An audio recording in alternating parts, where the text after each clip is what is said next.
साबिक वजीर खजाना मिफ्ता इस्माइल ने खतरे की घंटी बजा दी। IMF से मुआहदा होने के बाद भी डिफॉल्ट का खतरा नहीं टलेगा। मिफ्ता इस्माइल का कहना था, आज पाकिस्तानी मईशत की तारीख के हवाले से एक बुरा दिन है कि जब पाकिस्तानी रुपया डॉलर के मुकाबले में 300 रुपए तक पहुंच गया और शरह सूद भी 3% इजाफे के बाद 20% पर पहुंच गई। डॉलर की कदर बढ़ने के हवाले से मिफ्ता इस्माइल ने हुकूमती पॉलिसी पर तनकीद करते हुए कहा कि जब डॉलर 240 रुपए पर था तो इसे मसनूई तौर पर रोकने की कोई जरूरत नहीं थी, और खासकर ऐसी सूरत हाल में कि जब आपके पास रकम ही ना हो। फिर IMF की शर्त पर जब डॉलर को आजाद छोड़ा गया तो वो 230 से छलांग लगाकर 260 पर चला गया।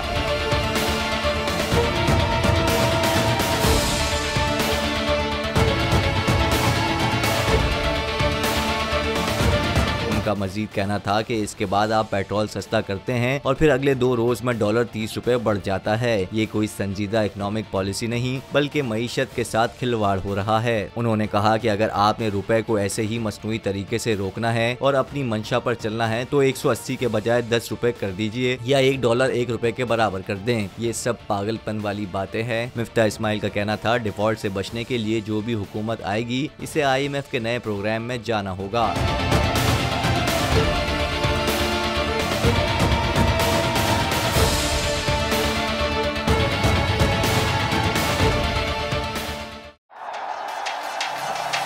जिंदगी एक मैदान है और PSL 8 में हर टीम को छूना आसमान है। 6 टीमों के बीच धुआंधार लड़ाई। ये शोर न लड़ाई का है न डर का, ये शोर है जीत का, ये शोर है जुनून का। खेल का जुनून रोजाना रात 11 बजे सिर्फ बोल न्यूज पर।